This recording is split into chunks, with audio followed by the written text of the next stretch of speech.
Beautiful area of Xizhou, Yunnan, a gorgeous chaperone, an adorable baby, and Mr. T. Throw that together with 15 8th grade students, and you have Microcampus group phenomena.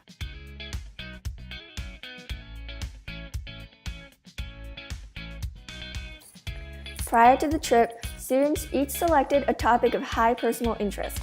During Microcampus, students delve into their inquiry project, gathering extensive information on their chosen topic and, along the way, learning about themselves. For me, this topic was war propaganda and local history.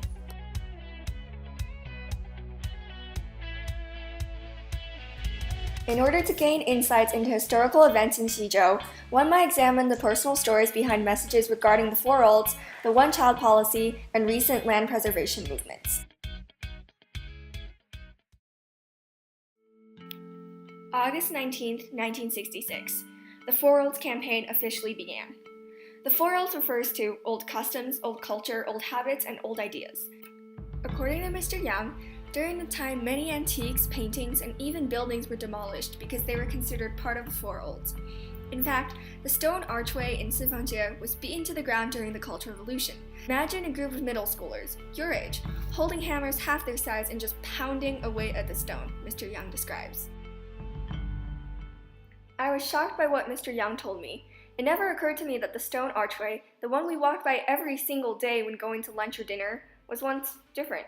That stone archway, whether we notice it or not, has become part of our idea of Xizhou, and that same archway would have been another student's idea of home. What it pains me to know is that all it took for him or her to hammer his home to pieces was a single man. Mr. Ma tells me that during his childhood he lived in a historic house in Xizhou. The windows were ornated with intricate details, but then the Red Guards searched his house. They saw the decorations on the windows, and it was a clear violation of policy. They took their hammers and smashed through the glass windows. I am tremendously grateful that Mr. Ma was willing to share his story with us. It's amazing how people in this village have such unique stories and backgrounds, and all it takes is for you to walk up and start a conversation.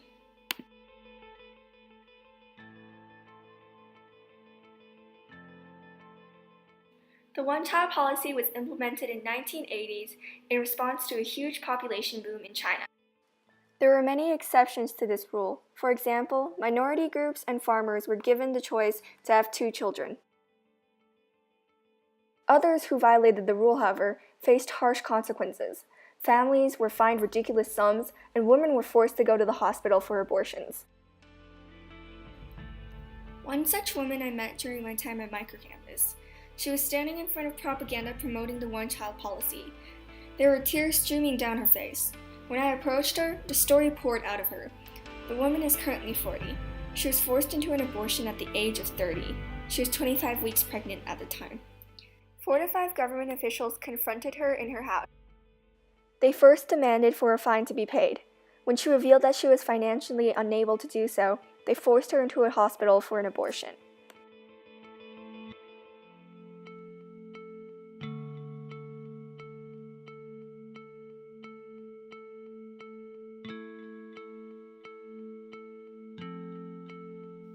The strange thing is, no one else seems to think this way.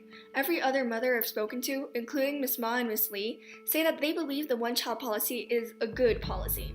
Miss Ma explains, it takes pressure off the parents. Some of us just don't have the patience or financial resources to raise a second child. It feels like the government is watching out for us. When I asked Miss Lee whether or not she would want a second child if she could, Mrs. Lee replied, no, one child is enough for me.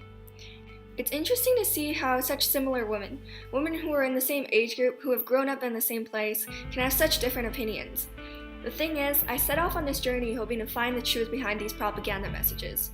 I thought it would be a single discovery, a single aha moment, if you will. What I didn't know is that sometimes there is no complete truth. Sometimes the truth is made up of tiny fragments that exist in contradiction. I'll never be able to completely get a propaganda message. No one will.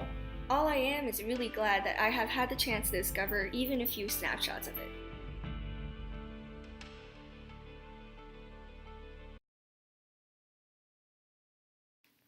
Land preservation movements. This brings us to the last era of propaganda messages and, in my opinion, the most interesting one. Mr. Zhang is a farmer. 4 years ago, his land was taken for government purposes. Mr. Zhang says that he previously believed this exchange would guarantee his lifelong security. However, he reports, he has realized otherwise. Mr. Zhang admits that he receives 60 kwai each month as benefit, which is not enough for his family of 7. He says that land preservation messages are not actually about protecting the needs of the lower classes, but winning the favor of the upper, since only the more affluent families still own land today. I'm very proud that people like Mr. Zhang are finally standing up and voicing their opinions about this subject. During my phone call with my parents yesterday, my mom says, in extreme astonishment, that my Chinese has improved. I say, of course it has. I've spent an entire month at this place. I refer to Yangzhouran as home. I wave hello to at least 10 different people when I go to lunch because I care so much about this place. Mr. T's lesson on the bigger picture really comes down to whether or not you respect the community around you. And I believe why our behavior has changed so significantly in the past few days is that we have all realized, looking back on our first day work, starting on our final products, that this place has provided us with so much. Just as I've been chipping away at propaganda messages, I've been doing the same for myself. And like it or not, I've peeled away another layer. I've discovered that sometimes I'm not my sustainable self, that I can't handle technology, that I forget my awareness of the bigger picture when I'm with my friends. But I've also learned that I'm open and willing to talk to people. I can work effectively, I laugh easily, my Chinese isn't atrocious. The most important thing this trip has taught me, however, is to keep uncovering the layers. The message underneath is always so much more interesting.